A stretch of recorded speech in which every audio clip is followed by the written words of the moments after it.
Hello once again, everyone, and welcome back to Fights from History. So it's been a while since I've been to the series, but since we just kind of went over it recently in the Messer class, I decided, hey, this would be a good one for this channel.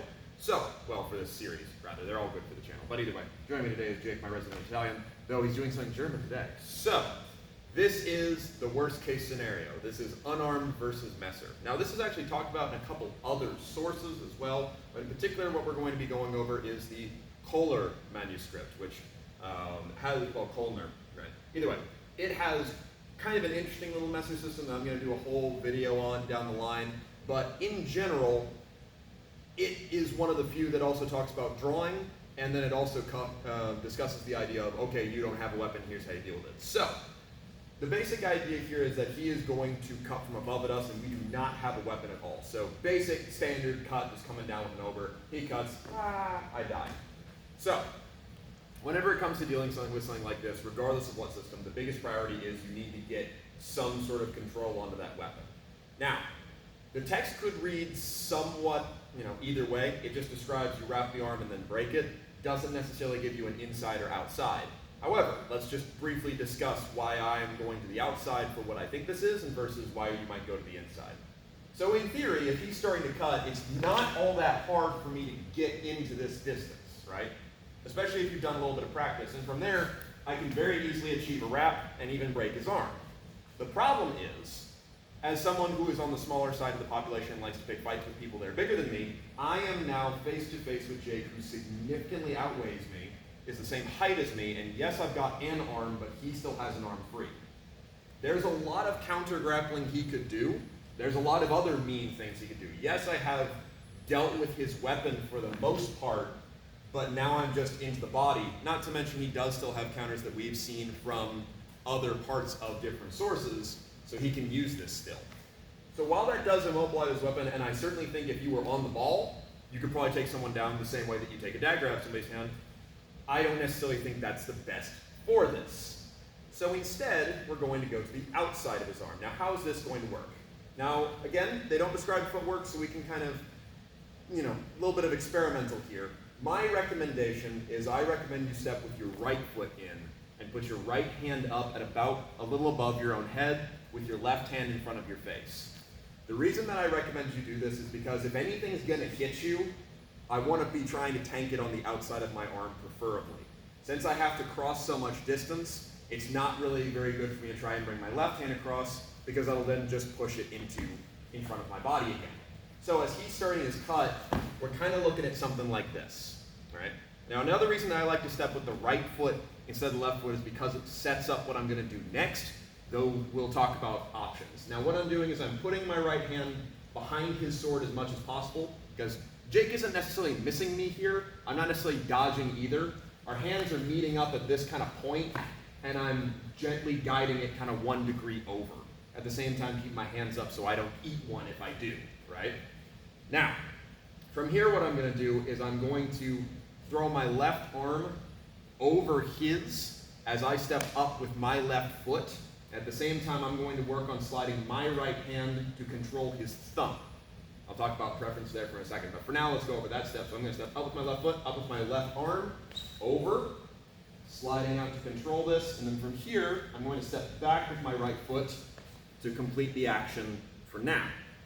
So, all that together one more time, then we'll go into nitty-gritty detail, right? Oh, look, we're in a different series now.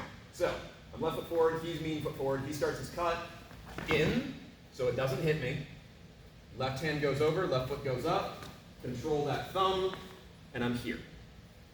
Okay, so why? And some other options. So firstly, the main reason why is, again, let's go back to that size thing. Jake is bigger than me. If I end up in a body-to-body fight without something to my advantage, he can still bring just as many weapons to bear as I can. By going to the outside, I do limit a lot of the options he has with his blade, but not all of them. So, slight angle for this next part. By stepping up with my right foot, what I'm kind of ensuring I do is I get a lot more out of the way of his cut. If I were to step up with my left foot, yes, I can still achieve this, but I find that then the right hand starts to lag behind, meaning I'm no longer getting as deep of a push as if I brought up with my right foot. The same thing is true of the colpi di volano and other sort of things like that, where we do see, again, a dagger parry used much like this. Now, when I throw my left arm over, my target is to go just over here, kind of his bicep, not lower down the arm. I want to get control of his shoulder joint as I bring my left foot up. My right hand, meanwhile, the reason that I'm sliding it to the thumb and not just wrapping it as well is I find, and this is a personal thing, if I control his thumb, even though, again, Jake's pretty damn strong, he can't cut me with the short edge. If I just control his wrist, he can turn that over and just give me a nasty wound that I don't want to have to worry about right now. So, from there, I'm sliding my left hand over, my right hand goes to that thumb, here. Now, for the actual break itself. The key thing here is what you'll be tempted to do is just step and pull. If I'm looking to throw Jake on his face, that's not necessarily the worst thing, but if I'm looking for a break, I have some other options.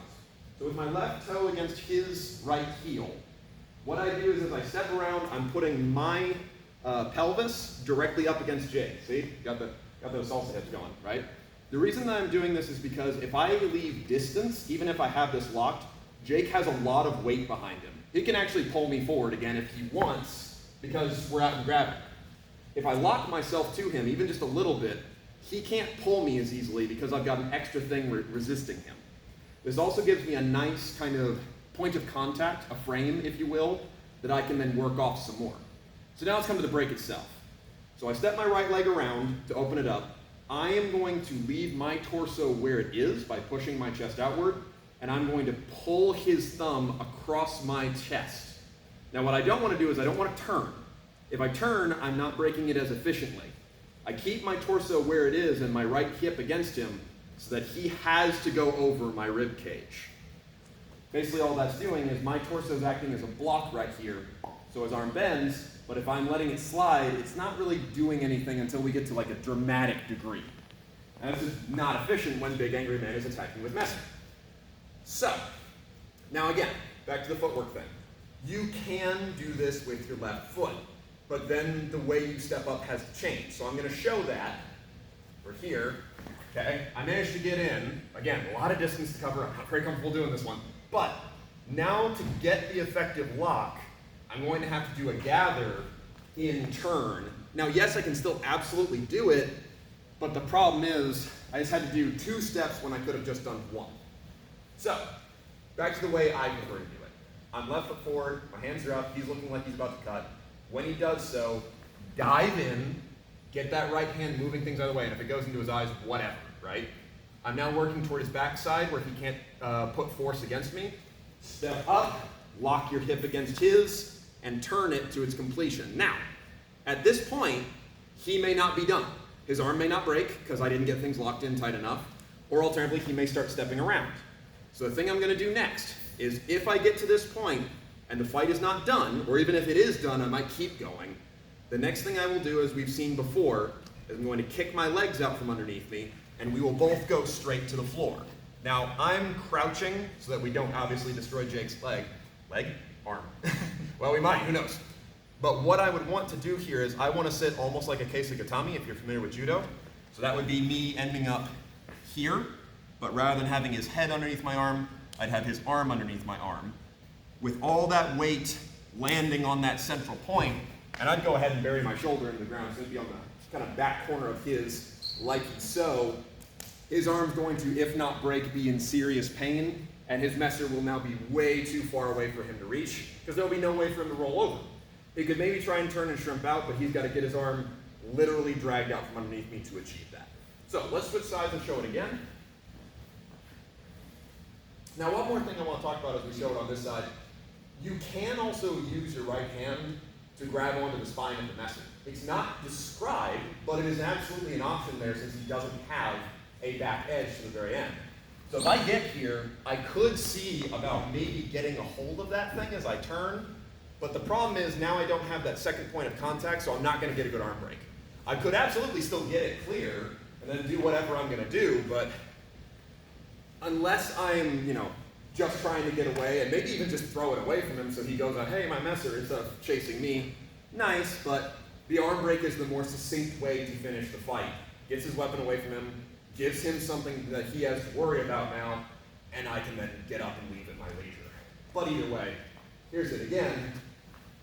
Out through, left leg up, left arm over, grab that thumb, butt to butt, turn it across your torso, and as you start stepping, right on the ground. So, not a terribly long one, but a lot of really cool things to talk about with this. The question would, of course, be then, okay, so this is awesome. Can I use it in sparring? Well, obviously not the arm break version, but you can use a principle similar to this. So there is a video out there, if you look at the WAW Feast, well, it was technically a cocktail hour at that time, but anyway, if you look at some of the demo fights that they did last time, so that would be 2019, you will find Adam Franti versus Robert Rutherford with Myers rapier. Adam Franti does a movement very similar to this without breaking the arm. Here's how it works. Now, he had a sword, so he managed to get a bind at the time, but either way, the basic idea is once you've got some sort of central contact here, be it your arm or a blade, doesn't actually matter. From there, all I need to do is not reach quite as deeply. I instead go more for the forearm as I step up. The goal here would be now when I tighten this up, the other thing I want to do is I want to push so this rotates. Now when I push, he's going to get that momentum, but the arm isn't necessarily in danger. Now, if you get this very well in a nice tight turn, he'll probably end up just kind of kneeling, which is what happened to Robert Rutherford.